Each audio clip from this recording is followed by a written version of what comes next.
President Donald Trump's oldest son on Monday released a series of private Twitter exchanges between himself and WikiLeaks during and after the 2016 election, including pleas from the website to publicize its leaks. Donald Trump Jr.'s release of the messages on Twitter came hours after The Atlantic first reported them.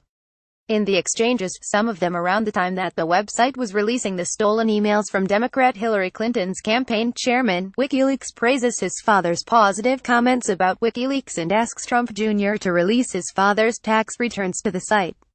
The revelations are sure to increase calls in Congress to have Trump Jr. testify publicly as part of several committee probes into Russian interference in the 2016 election.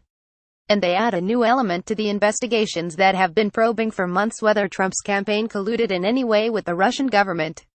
In an intelligence assessment released last January, the NSA, CIA and FBI concluded that Russian military intelligence provided information from the DNC and senior Democratic officials to WikiLeaks. WikiLeaks has denied that Russia was the source of emails it released, including those from Clinton's campaign chairman, John Podesta. The private messages released by Trump Jr. show him responding to the WikiLeaks account 3 times, at one point agreeing to ask around about a political action committee WikiLeaks had mentioned. He also asked the site about a rumor about an upcoming leak. The messages began in September 2016 and ran through July. Trump Jr. downplayed the exchanges as he released them. Here is the entire chain of messages with at WikiLeaks with my whopping 3 responses which one of the congressional committees has chosen to selectively leak, he tweeted. How ironic. Trump Jr.'s lawyers had released the exchanges to 3 congressional committees that have been investigating Russian intervention in the 2016 election and whether there were any links to Trump's campaign. In a statement, Trump Jr.'s lawyer said thousands of documents had been turned over to the committees. Putting aside the question as to why or by whom such documents, provided to Congress under promises of confidentiality, have been selectively leaked, we can say with confidence that we have no concerns about these documents and any questions raised about them have been easily answered in the appropriate forum, said Alan Futerfas.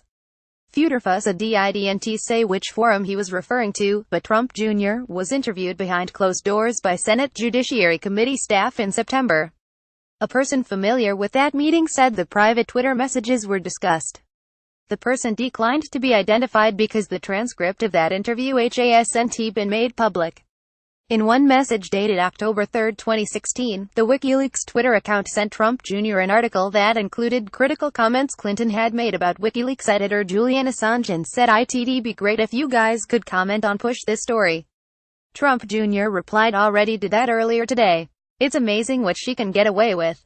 2 minutes later, Trump Jr. sent another message. What's behind this Wednesday leak I keep reading about? Longtime Trump associate Roger Stone had tweeted the day before that on Wednesday, Hillary Clinton is done, referencing WikiLeaks.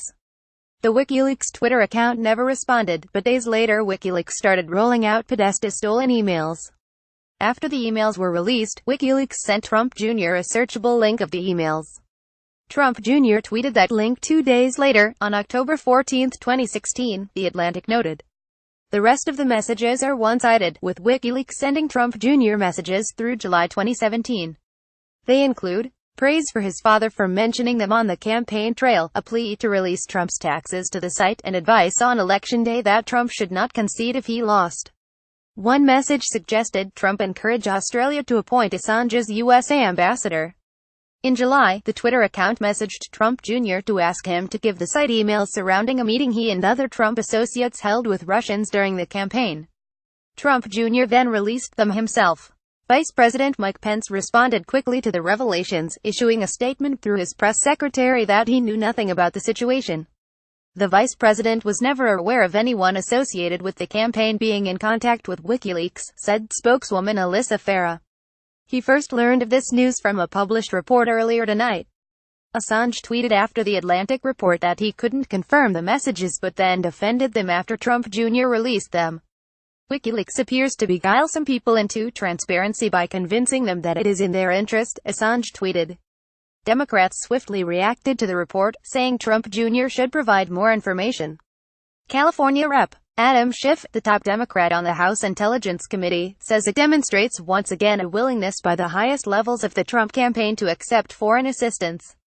Schiff also pointed to Cambridge Analytica, a data firm that worked for Trump's campaign and reached out to WikiLeaks before the election about obtaining emails related to Clinton, according to the company's CEO. Democratic Sen. Richard Blumenthal, a member of the Senate Judiciary Committee, said that panel should subpoena the documents and force Trump Jr. to publicly testify. There seems to be no reasonable explanation for these messages, Blumenthal said. Senate Judiciary Committee Chairman Chuck Grassley had said he would call Trump Jr. to publicly testify after the private interview in September. But negotiations over witnesses broke down last month amid disagreements with Democrats on the panel.